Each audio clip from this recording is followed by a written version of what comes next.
Hello and welcome to Sports Afrique on Made in Africa TV. Today we'll be taking a look at what's happening between Leicester City and their coach Brendan Rodgers. Also take a look at the boxing arena where Isaac Dogbe fell short in title fight against Robesi Ramirez. And finally, there's an update about Afena Gyan's issue.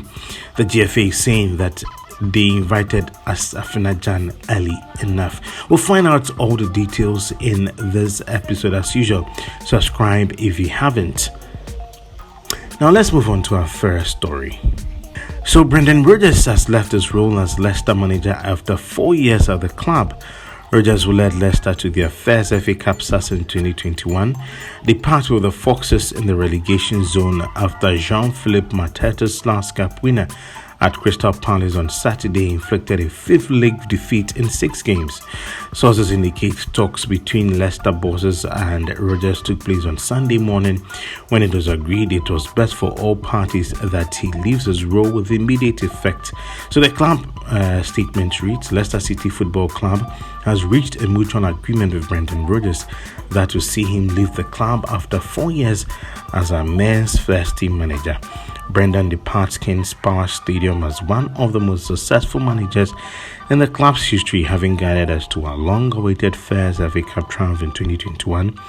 The FA Community Shield in the same year, 2 of the club's 3 highest Premier League finishes and consecutive European campaigns, including our first European semi-final in 2022. The first team coaches Adam Sadler and Mike Stowell will take immediate responsibility for managing the team, who play Aston Villa on Tuesday at the King Power Stadium. So that's the update. Brendan Rodgers, after winning all these, is set to leave. Now, moving our way to the world of boxing, Ghana's Isaac Dogbe was beaten and by a unanimous decision. He failed in his attempt to become a 2-division world champion, losing to Cuban 2-time Olympic gold medalist Robesi Ramirez. Dogbe struggled to find rhythm throughout the bout as he was consistently under attack by the Cuban power, who was bent on dictating the tempo. Ramirez made his intentions clear by the second round, and as he threw a flurry of punches and the combos which Dogbe struggled to cope with.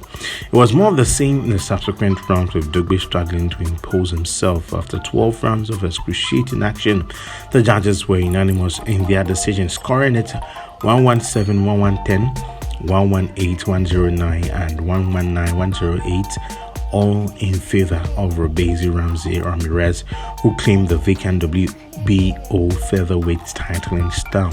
With this loss, Dogbe now sinks to 24-3. That's 15 KOs, with all 3 defeats coming at the title level.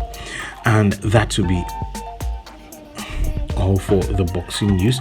We move to our final story, where the GFA has reacted. So the Ghana Football Association has reacted to a claim that Afena Gyan's letter was late to the Black Meteors Management Committee chairman Frederick Acheampong, as the band claims that the Ghana Football Association handed a late call-up to the Cremonese attacker Felix Afena Gyan ahead of the 2-leg tie against Algeria for the 2023 and the 23 Afcon qualifier. The 20-year-old attacker was part of 8 foreign-based players called up for the fixture. However, he opted out due to unreadiness to play for the Black Meteors. So speaking to City Sports in an exclusive interview, Frederick Acheampong shed light on Afena Gyan's decisions. Afena Gyan's decision was not late. Followed a lot of discussions around the media landscape that the FA handed him a late call-up.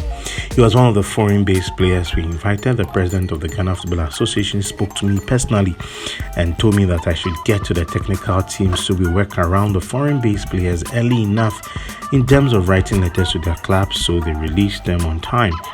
Ibrahim Tanko spoke to him personally long before we engaged the likes of Salim Adams and Esnioma and the likes. Afena Gyan's manager relayed the information to Ibrahim Tanko that the player was not ready to play for the team. So Ghana has qualified for the 2023 CAF Under 23 Afcon, which will be staged in Morocco from June 24 to July 8th. The Black Meteors qualified at the 2-1 aggregate with a win over Algeria, courtesy a double from Issahaku Abdul Fattah in both legs. The result gives Ghana another opportunity to compete for a slot to play for the 2024 Summer Olympics, which will be staged in Paris. Ghana missed an opportunity at the last Olympic Games 2019 after losing on penalties to Ivory Coast in the semi-finals of the last Under 23 Afcon held in Egypt. And that will be all for today's edition of Sports Afrique on Made in Africa TV. As usual, subscribe if you haven't and hit the notification button, comment and share. Do you think that Afena Gyan and his management are right to refuse call-up? Share your thoughts on this. See you in our next episode.